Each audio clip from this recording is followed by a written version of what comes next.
We begin down a righteous path as we start talking about the first edition Pathfinder Paladin.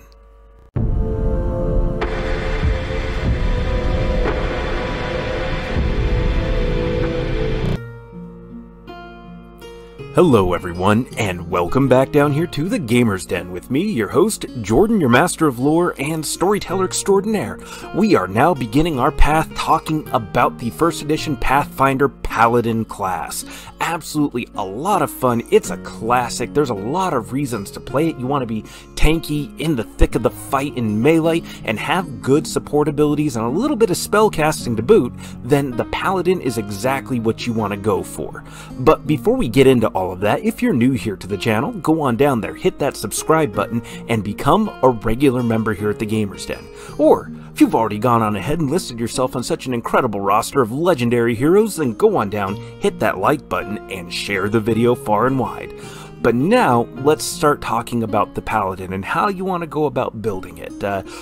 One last thing to note, remember that this and any of the other videos on here, they're just guides, especially anything oriented around the classes. It's just a guide, it's a mechanical look at how the class is supposed to function and something that makes it function well. But if you want to build something that is not mechanically great, but fits the story, fits the theme, fits all of those wonderful things in your head, then do that instead. This is just meant to help you understand how the class works better.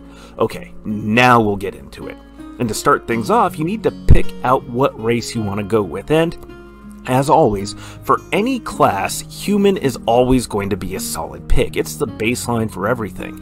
This gives you a +2 to any stat, 1 extra skill rank per level, 1 extra feat, and for your favorite class bonus, you can get +1 to 1 kind of energy resistance up to a max of +10. It's not bad, it's not the best favored class bonus ever, but it's not bad either. Preventing damage is always going to be a pretty solid thing to have in your back pocket. But some things to consider would be things like taking Dim Dweller in exchange for the extra skill ranks. This will give you a +2 racial bonus to Intimidate, Perception, and Stealth while gaining concealment from dim light to darkness. Also, you gain Dark Vision out to 60 feet, and now Dark Vision out to 60 feet helps you to overcome one of the major weaknesses that humans have overall, and this is something that you just get, not dependent on having any kind of darkness around you, although darkness is about the only time where Dark Vision is necessary. So, yeah, works out fantastically for you. Definitely a great pick. But then we go on from there to a more unusual one, and this one's an Ifrit. Now, this gives you a +2 to your dexterity and your constitution score. Not bad, I mean definitely constitution is useful, and we're taking a -2 penalty to wisdom. Not really a big loss for us given that charisma is what most of our spellcasting works off of. You also gain Fire Resistance 5. Now, Fire Resistance 5 is not bad at all. It's actually, given that fire damage is one of the most common types of damages, and it's one of the most common kinds of fire resistance out there, that makes this actually pretty handy to have in your back pocket, given that enemy wizards, casters, and the like love to use blasting spells. You also gain Burning Hands, usable once a day as a spell-like ability, with a DC of 11 plus your charisma modifier, and you gain that all-important Dark Vision of 60 feet. Now, one thing I would recommend you do, if your DM allows it, is to trade your fire resistance for the Wildfire Heart trait. This gives you a +4 racial bonus to your initiative.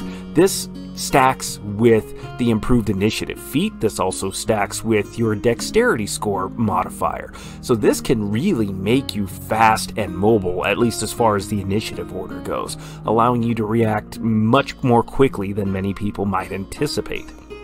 Also, consider trading your spell-like ability Burning Hands for Ifriti Magic.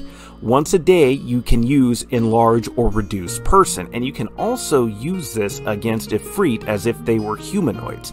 But your larger concern would be more using Enlarge Person on yourself as a buff in the midst of combat. Sure, it's only once a day, but man, that frees up a lot of resources for your spellcasters to be able to give you other buffs like haste, and being enlarged ups your damage, ups your reach. It does a lot for you in the middle of a fight. Definitely very well worthwhile.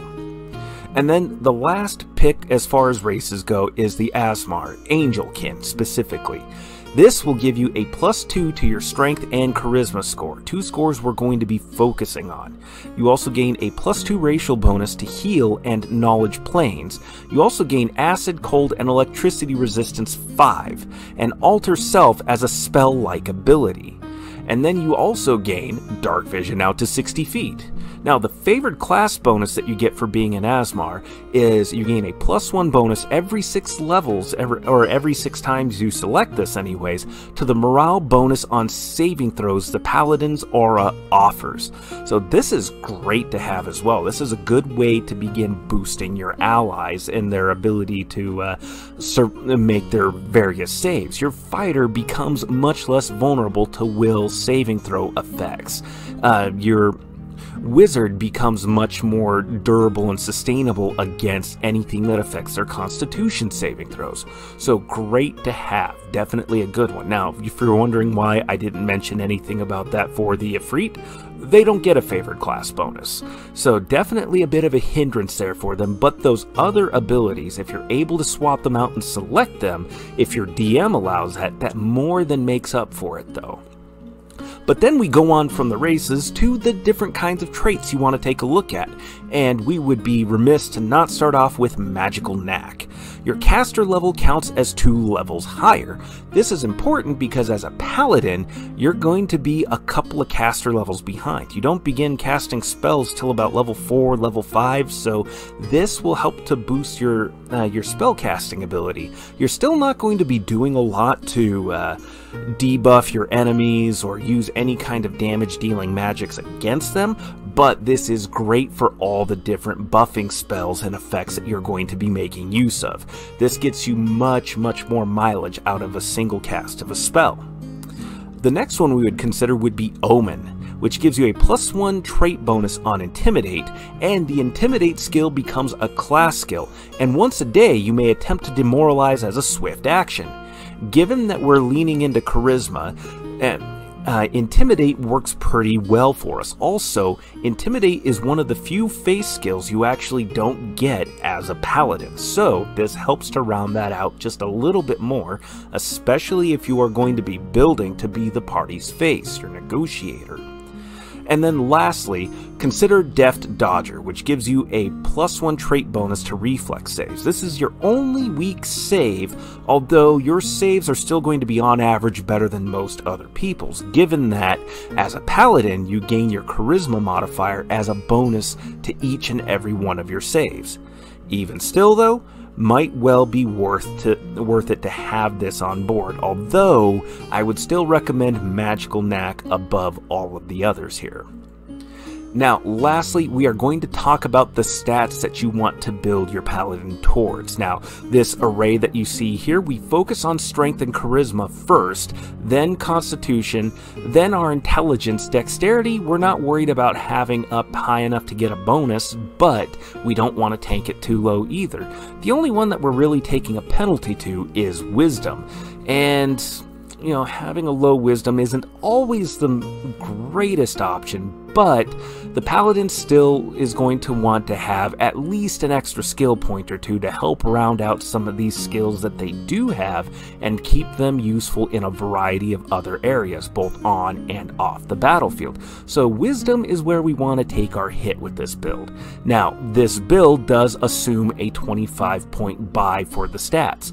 If you're rolling for the stats or using a lower amount of points, then follow this general array. You want your strength and charisma to be good so that your spell casting, your different class bonuses, and your melee combat abilities can be good. But what do you think?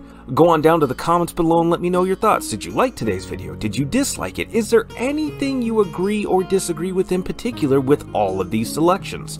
Either way, go on down to the comments below and let me know your thoughts. We'll engage in discussion and have ourselves a pretty good time. And also, remember, if you haven't done so already, go on down there, hit the subscribe button, and become a regular member here at the Gamers Den. But with all that said, I've been your host, Jordan, your master of lore and storyteller extraordinaire. Thank you all so very much for your time, and you all have yourselves a good night.